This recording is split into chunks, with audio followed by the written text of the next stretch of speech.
un peu de sommeil, un peu croiser les bras et la pauvreté te surprendra. Un homme de Dieu doit faire quelque chose de ses 10 doigts. Autant les fidèles que nous enseignons la parole selon la volonté de Dieu, selon ce que Dieu aura mis dans nos bouches afin de les édifier, c'est ainsi que nous-mêmes nous devons faire quelque chose de nos 10 doigts. Shalom à tous encore. Nous sommes présents dans le deuxième numéro de l'activité en Jésus-Christ. C'est toujours moi, le prophète OTT Zawi Pakom, sur le plateau de l'évangile pour tous, afin de parler aux hommes de Dieu plus précisément. Nous avons eu dans le premier numéro, nous avons parlé aux chrétiens brièvement. Aujourd'hui, nous parlons encore aux hommes de Dieu, parce que moi-même aussi, je suis un homme de Dieu. Donc, il est important que nous nous enseignions, que nous partagions nos différentes connaissances, nos différentes expériences. C'est très important. Voyez-vous, le Saint-Esprit m'a mis à cœur vraiment de vous édifier vous les hommes de Dieu principalement. Regardez, nous avons eu dans le numéro précédent, Proverbes chapitre 24, le verset 33 jusqu'au verset 34. Nous avons dit qu'un peu de sommeil, un peu croiser les bras et la pauvreté te surprendra. La pauvreté te surprendra comme un rôdeur et la 17 comme un homme en âme. C'était dans le livre de Proverbes 24 à partir du verset 33 au verset 34. Voyez, nous avons dit que un homme de Dieu doit faire quelque chose de ses 10 doigts. Autant les fidèles que nous enseignons la parole selon la volonté de Dieu, selon ce que Dieu aura mis dans nos bouches afin de les édifier, c'est ainsi que nous-mêmes nous devons faire quelque chose de nos 10 doigts. Aujourd'hui, ce qui me fait mal, c'est que les dîmes et les offrandes, l'argent dans l'église aujourd'hui a sémé le désordre. Aujourd'hui, tel a dit tant, tel a dit chose, tel. Lorsque les personnes se séparent, alors que pour l'utilité commune, écoutez, 1 Corinthiens 12, la Bible dit la diversité de dons, mais le même esprit. C'est le même esprit qui opère avec tous ces dons. Si quelqu'un a le don des guérisons, c'est l'esprit, le Saint-Esprit qui opère. Si quelqu'un a le don des miracles, c'est le Saint-Esprit qui opère. Si toi tu as le don de prophétie, c'est le Saint-Esprit qui opère. C'est pour l'utilité commune. Donc l'argent ne doit pas être un problème entre nous, pasteurs. L'argent ne doit pas être un problème entre nous. En ce sens où, pourquoi l'argent est le problème? C'est ainsi la question. Parce que nous ne travaillons pas. Écoutez, quand Jésus appelle quelqu'un, il lui donne l'approvisionnement. Le Saint-Esprit ne peut pas t'appeler. Étant toi un policier, tu vas laisser les armes et tu vas commencer à t'adonner. Quelqu'un dira, oui, moi je suis en plein temps. Mais en plein temps, là, tu manges quoi? Il n'y a pas d'activité. Tu n'as pas de business. Tu n'as rien entrepris.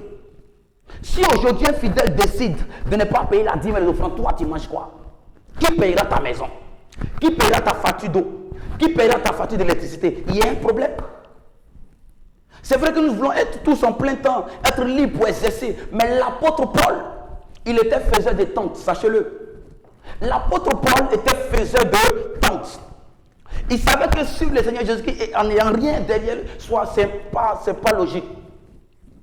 Parce que nous étant pasteurs, nous marions. Nous partons aussi à la mairie et pour dire communauté de biens, nous signons aussi. Mais quand il dit communauté de biens, tu signes, tu comptes sur quoi quand signant communauté de biens? Sur le bien des fidèles, sur la dîme et les offrandes, je suis désolé. Aujourd'hui, le Seigneur nous appelle à pouvoir annoncer l'évangile, oui. Mais ça nous appelle aussi à entreprendre, à être riche en Jésus, à pouvoir entreprendre, à pouvoir réaliser quelque chose de nos 10 doigts. Nous n'allons pas passer notre temps à compter sur les dîmes et les offrandes. Et c'est pourquoi nous nous disputons entre nous. Il y a des divisions par-ci, par-là. Il y a des divisions, alors que le peuple de Dieu est en train de mourir. Non! Nous passons tout notre temps à se chamailler. Telle personne a l'onction que l'autre. Telle personne est plus expérimentée que l'autre. Telle personne est plus gradée que l'autre. Non, pendant que le peuple est en train de mourir. Notre personne est petite. Mais l'esprit qui réside en nous est plus grand que l'esprit qui est dans le monde. Et c'est avec ce grand esprit à que nous devons travailler. C'est avec ce grand esprit que nous devons demander la sagesse et l'intelligence afin d'être riches. La Bible dit que cet homme était riche, allant de gloire en gloire et de richesse en richesse. Il s'appelait Isaac. Salomon même était riche. Donc vous voyez, tous les hommes de Dieu étaient pratiquement riches. Joseph même était riche, il était le premier ministre, le gouverneur premier de Pharaon. C'était une activité. Maintenant, pourquoi nous aujourd'hui, le Seigneur nous appelle? Et nous nous levions comme ça, il y a des dîmes et des offrandes. C'est pourquoi les chrétiens ne veulent pas suivre la parole de Dieu. Parce que le comportement même du serviteur de Dieu, de l'homme de Dieu qui est en face de déjà, il commence à murmurer lorsqu'il n'y a pas de dîmes, des offrandes. Mais écoute-moi, lorsque tu vas comprendre que tu as réalisé quelque chose, un homme de Dieu doit apporter plus de 50% avant que le peuple n'apporte. C'est vrai que l'argent répond à tout, mais ce n'est pas l'argent des fidèles qui va répondre à tout, c'est toi-même ton argent d'abord. Je veux que nous sachions certaines choses. C'est pourquoi le Saint-Esprit m'a mis à cœur, pas pour indexer quelqu'un, pas pour mettre à nu le corps du Christ, mais il est important que nous sachions que lorsque le Seigneur nous appelle, il nous donne nos 10 doigts afin de proclamer la parole. Et lorsque nous proclamons la parole, et voici aussi quelque chose qui m'intrigue. Lorsque nous lisons le livre de Galates chapitre 6, il dit que quelqu'un fasse bien à celui qui lui enseigne la parole. Ça c'est vrai. Lorsque nous enseignons la parole et qu'il y a les retombées positives en matière de finances, mais pourquoi ne pas garder cela?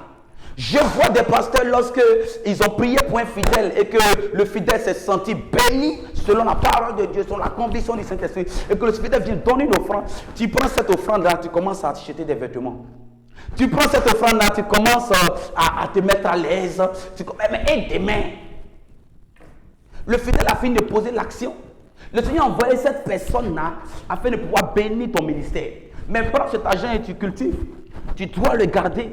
Afin que demain, lorsqu'il y aura un temps où le torrent va sécher, le Seigneur va t'orienter vers d'autres personnes. Parce qu'il a dit où le torrent sèche, même au temps d'Élie. La Bible dit Élie était au torrent de Kérit. Mais le torrent est devenu sec quand que Dieu l'orienta vers la veuve de Sarepta. Donc il n'y avait plus d'approvisionnement. Le torrent était devenu sec. Les corbeaux ne pouvaient plus le nourrir là. Il était obligé de partir chez une veuve pour le nourrir. Mais en ce temps-là, c'est la personne que tu trouves être utile dans ton ministère qui a apporté. Prends cet argent-là, commence à réaliser, commence à mettre en banque, commence à faire un projet. En tenant que lorsque l'église sera en faillite, tu puisses prendre cet argent-là pour pouvoir subvenir aux besoins de l'église. Parce que tu as appelé un ministère qui est éternel. Ce n'est pas un ministère de demain ou de demain, à moins que tu veux faire des tic au tac. Et voyez, il est important que nous enseignions la parole de Dieu, bien-aimé. Si nous passons notre temps à dormir, à ronfler, la pauvreté va venir nous surprendre. La pauvreté va venir en tenant que, écoutez, j'ai quelque chose à dire. David qui était l'homme selon le cœur de Dieu. David avait des activités. En ce sens que David même avait plusieurs disciples et il a donné cette sagesse à Salomon afin de construire le temple. Salomon aussi avait des activités. Tous les hommes de Dieu qui ont été appelés, ils avaient des activités. Celui que aujourd'hui, l'apôtre Paul qui a annoncé l'évangile un peu partout, je le disais tout tantôt, il était faiseur de tentes. Homme de Dieu, vous qui me suivez, appelés de Dieu, vous qui venez de prendre en marche le ministère, vous qui étiez anciens, sachez qu'un homme ne vivra point des dîmes et des offrandes, mais vivra de ce qui sortira de lui. Car la Bible dit, en toi couleront des vives d'eau. Et si la terre sèche, Dieu pourvoira ce que tu as te dit toi pour entreprendre quelque chose. Nous devons même enseigner au peuple comment entreprendre. L'entrepreneuriat aujourd'hui qui quitte le monde des économistes pour venir dans le monde de Christ, nous devons enseigner cela au peuple. Comment entreprendre? Quand il y a une opportunité, lorsque nous saisissons l'opportunité, nous devons prendre cette opportunité afin encore d'occasionner encore d'autres opportunités. Car lorsque le Seigneur envoie l'approvisionnement, si tu n'as pas su entreprendre, tu n'as pas su gérer, l'approvisionnement va disparaître de tes mains. Et plus personne ne viendra encore te donner. Oublions-nous et commençons à faire l'œuvre de Dieu en mettant de côté quelque chose qui entre. Ne nous focalisons pas sur le bien matériel, sur le bien financier. Commençons à faire l'œuvre de Dieu. Et quand le Seigneur apporte quelqu'un au devant de nous, c'est que cette personne, si cette personne a été bénie, qu'elle reconnaît, qu'elle vient poser une action dans ton ministère, il faudra que tu prennes cette action-là et tu pouvoir la garder de côté, afin que demain, quand la sécheresse va arriver, tu puisses t'en sortir. Que Dieu te bénisse, toi qui m'entends. Que Dieu te bénisse, toi qui es homme de Dieu, toi qui es humble. Si véritablement tu écoutes cette parole, je crois que tu feras du bien.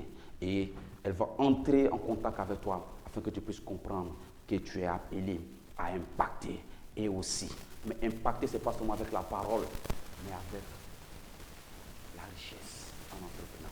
Que Dieu vous bénisse.